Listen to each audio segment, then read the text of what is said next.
देखो पहली खबर जो है वो ग्रीक आइलैंड से है, यानी ग्रीस से है। हमें नहीं जानना ग्रीस कहाँ पे, हमें नहीं जानना कि वहां पे क्या हुआ। हमें ये जानना है कि वहां पे लगी है वाइल्ड फायर्स, यानी जंगलों में आग लग गई है। तो जंगलों में आग लग गई है कोई नया फिनोमेना तो है नहीं, सदियों से जंगलों में आग लगती आ रही है। लेकिन इस इलाके में आग लगी क्यों है और इसके पीछे एक जिसे हम कहते हैं क्लाइमेट चेंज का इशू है, जलवायु परिवर्तन का, उसको हम लोग देख लेते हैं। ठीक है, तो हमें ये नहीं जानना कि ग्रीस कहाँ पे है, और हमें ये भी नहीं जानना कि वहां किस आइलैंड में आग लगी है। हमें बस ये जानना है कि आग जो लगी है उसका मेन कारण क्या है। तो इसका मेन कारण है हीट वेव्स। इसका मेन कारण क्या है? Heat waves. हीट वेव्स यानी वहां पे गर्म हवाएं चल रही हैं। कहाँ पे? ग्रीस में गर्म हवाएं चल रही। तो गर्म हवाएं चलना तो बहुत नॉर्मल फिनोमेना है। असल में जब ये मार्च से जून के बीच में चले गर्म हवाएं, तब तो ये नॉर्मल फिनोमेना है। लेकिन अगस्त के महीने में अगर ये गर्म हवाएं चलें जिससे गर्मी रहे, बारिश के मौसम में, मानसून के मौसम में मानसून ना आए और गर्मी बढ़ी रहे, तो तब ये अब नॉर्मल हो जाता है। इसका मतलब कि अब यहाँ पे बहुत ही ज्यादा हाई टेम्परेचर है, जिसकी वजह से जो जंगल है वो सूख रहे हैं, उनकी पत्तियां सूख रही हैं, उनकी पत्तियां सूख के नीचे गिर रही हैं और उनमें घर्षण हो रहा है, और घर्षण की वजह से, फ्रिक्शन की वजह से उसमें आग लग रही है। ठीक है, तो हमारे देश में जो हीट वेव का फिनोमेना है वो क्या है कि अगर 40 डिग्री तापमान बढ़ जाए कहीं का, यानी कहीं पे 40 डिग्री का तापमान कूद जाए और वो उसके औसत तापमान से 5 से 6 डिग्री सेल्सियस ज्यादा रहे। क्या मतलब है इसका, समझाता हूं मैं। मान लो इंदौर का मई का औसत तापमान है 38 डिग्री सेल्सियस। कहाँ का? इंदौर का मई का औसत। औसत मतलब दोपहर के 2-3 बजे हम औसत निकालते हैं। मई में इंदौर में 38 डिग्री टेम्परेचर रहता है। अब मई में इंदौर में अगर 5 से 6 डिग्री सेल्सियस बढ़ जाए तापमान, इसका मतलब अगर इस साल मई में औसत तापमान रहे 44 डिग्री सेल्सियस, इसका मतलब हम कह देंगे इंदौर में चल रही है हीट वेव। इंदौर में हीट वेव चल रही है। ठीक है, यानी औसत तापमान जिसका जो भी है उससे अगर 5 से 6 डिग्री सेल्सियस बढ़ रहा है पिछले साल की तुलना में, तो इसका मतलब वहां पे हीट वेव चल रही। और ये चीज होता है प्लेन के लिए, समतल इलाके के लिए। पहाड़ों में, हिल्स में ये हो जाता है 30 डिग्री के ऊपर अगर तापमान निकल जाए, 30 डिग्री के ऊपर अगर तापमान निकल जाए पहाड़ों में, शिमला में, कुल्लू में, मनाली में, तो वहां भी आ जाता है कि हीट वेव चल रही है। ठीक है, तो सामान्य प्लेन में 40 डिग्री का है, पहाड़ों में 30 डिग्री सेल्सियस का है, और जो रेगिस्तानी इलाके हैं या फिर जो बिल्कुल पठारी इलाके हैं वहां पे 45 डिग्री सेल्सियस का गैप है, या फिर ये गैप नहीं कह सकता, मतलब एक तरह का मार्जिन है।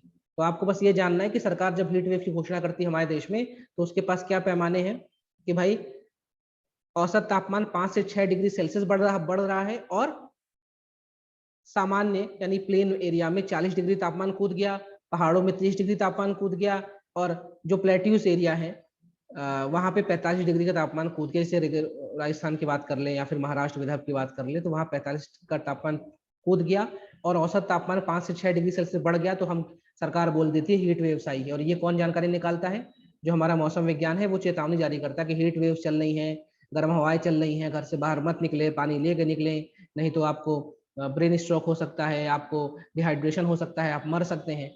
तो हमें इस पूरी न्यूज से बस ये जानना है हीट वेव्स का फिनोमेना। क्लियर हो तो रिप्लाई कर दो। Okay sir. Heat wave sir, हाँ पूछिए। ये हीट वेव्स वही है क्या, वो लू वगैरह जिसको बोलते हैं? नहीं, लू अलग चीज है। लू एक गर्म हवा का प्रकार है। लू एक गर्म हवा का प्रकार है। ठीक है, लू एक गर्म हवा का प्रकार है। हीट वेव एक फिनोमेना है। हीट वेव एक ऐसा जिसे कहते हैं चक्र है, जो कि हमें देखने को कब मिलता है? जब बहुत ज्यादा गर्मी पड़ती है। तो हीट वेव एक फिनोमेना है और लू एक गर्म हवा है। लू अलग चीज है, लू एक गर्म हवा है। लू चलना और हीट वेव चलने में अंतर होता है। लू पूरे देश में नहीं चलती, लेकिन मैंने अभी हीट वेव के बारे में बताया कि शिमला, कुल्लू, मनाली में भी हीट वेव चलती है, लेकिन लू आपको शिमला, कुल्लू, मनाली में नहीं मिलेगी। ठीक है, क्लियर है मेरी बात? रिप्लाई करूं? Yes sir. Yes sir.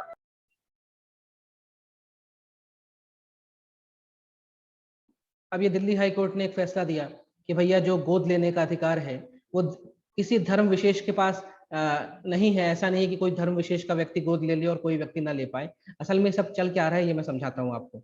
ये न्यूज इन ट्रांजिशन है।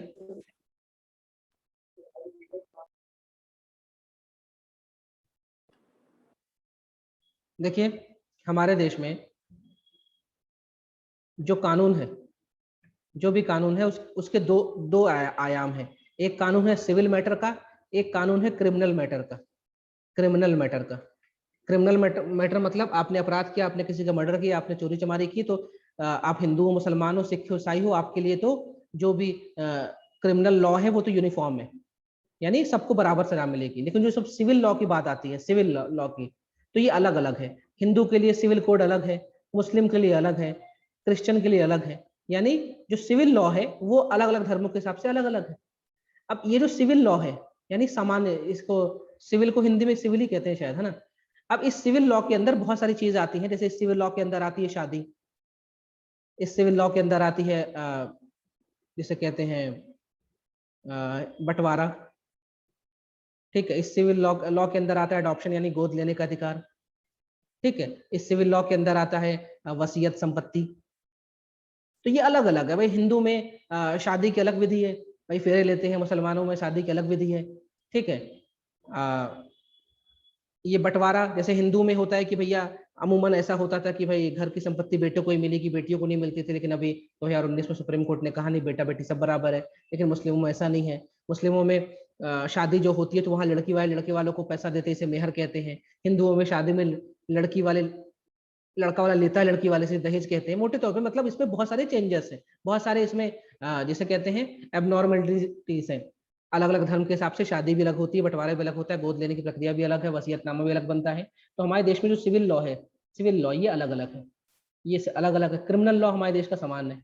अब इसी में आज एक न्यूज आई, दिल्ली हाई कोर्ट ने बोला कि जो गोद लेने का अधिकार है, ऐसा नहीं कि किसी एक विशेष धर्म के लिए के पास गोद लेने का अधिकार है और किसी धर्म के पास नहीं है। असल में बात क्या है, जैसे मान लीजिए कोई मैरिड कपल है या वो मैरिड नहीं भी है, उनको बच्चा गोद लेना है, उनको बच्चा गोद लेना है, तो हिंदू धर्म की बात करें तो हिंदू में गोद लेने की कोई मनाही नहीं है।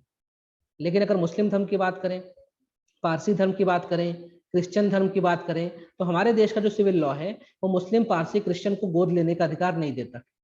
गोद लेने का अधिकार नहीं देता है। नहीं देता है मतलब अगर आप मुस्लिम हैं तो आप बच्चा गोद नहीं ले सकते। तो ये तो गलत बात है भाई। ठीक है, हम किसी कारण से माँ बाप नहीं बन पा रहे तो क्या हम बच्चा गोद नहीं ले, लेकिन हिंदू ले सकता है। तो ये जो मिसमैच है, इसके लिए दिल्ली हाई कोर्ट ने फटकार लगाई। अभी वही कोई गया होगा, मुस्लिम जोड़ा गया होगा कि भाई हमें गोद लेना है, तो मालूम चला कि मुस्लिम का जो सिविल लॉ है, यानी इसे मोटे तौर पर सिविल लॉ को पर्सनल लॉ भी कहते हैं, पर्सनल लॉ। ठीक है, तो मुस्लिम पर्सनल लॉ में है ही नहीं। उनके कुरान में, उनकी शरीयत में लिखा ही नहीं है कि गोद लेना है। उनकी शरीयत में लिखा है कि आपको आपका खुद का बच्चा होना चाहिए।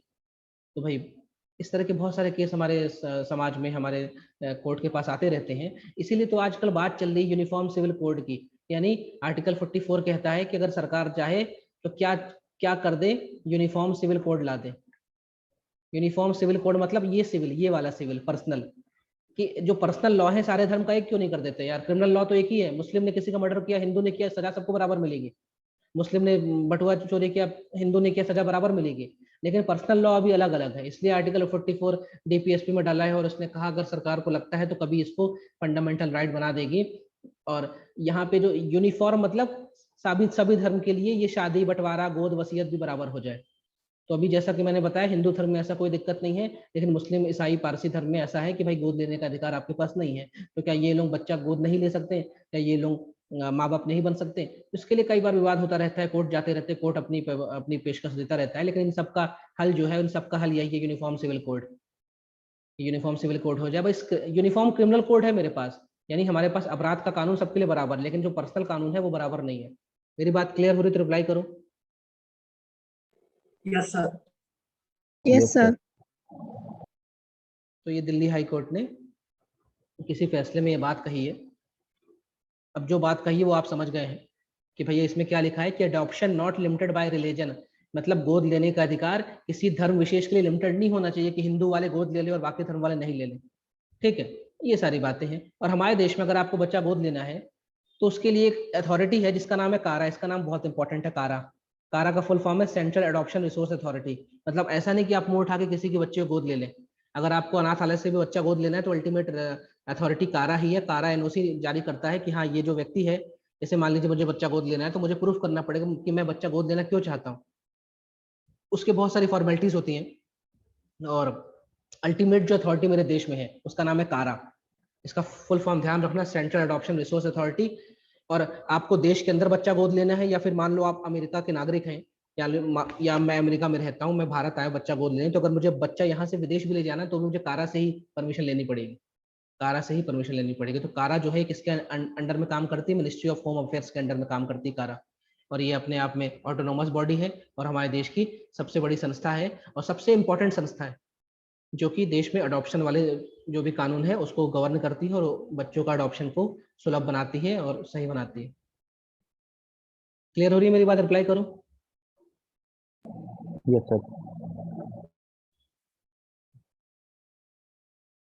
ठीक है, ये सब एक्ट है। जैसे मैंने बोला ना, पर्सनल लॉ अलग अलग है। हिंदू के लिए Hindu adoption and maintenance act है, मुस्लिम के लिए अलग एक्ट है, गार्जियंस एंड अवार्ड एक्ट है। इन एक्टों में नहीं घुसना है आपको, इन एक्टों में नहीं घुसना है आपको। बस इतना जानिए मेरे देश में पर्सनल लॉ अलग अलग है, हर धर्म के हिसाब से पर्सनल अलग अलग। जैसे इसमें एक लाइन लिखिए, देखो, मुस्लिम, क्रिश्चियन, पारसी, ज्यूज, ये लोग 1890 का एक कानून आया था, अंग्रेजों ने लाया था। उस कानून ने कहा था कि भैया ये लोग अडॉप्शन नहीं कर सकते, यानी ये बच्चा गोद नहीं ले सकते। ये कानून आज भी चल रहा है। ठीक। वहीं अगर बात करें हम, हिंदू की बात करें, सिख की बात करें, यहाँ पे देखिए, हिंदू की बात करें, हिंदू की बात करें, सिख, बौद्ध, जैन, असल में ये सिख, बौद्ध, जैन हिंदू धर्म में ही आते हैं।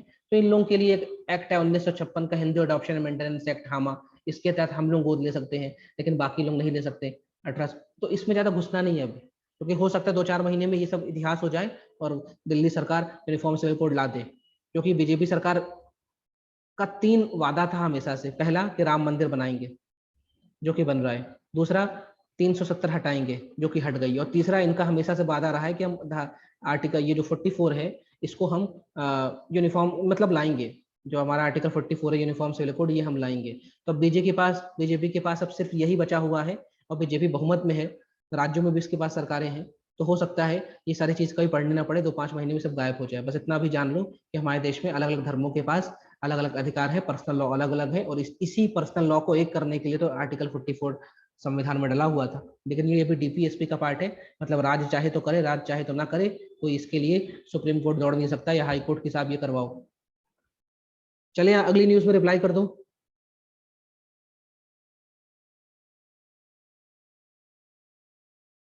अगली न्यूज में चलें।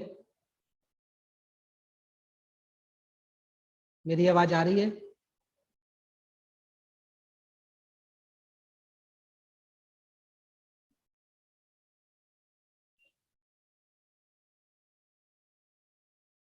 मेरी आवाज आ रही है? चैट में रिप्लाई करो।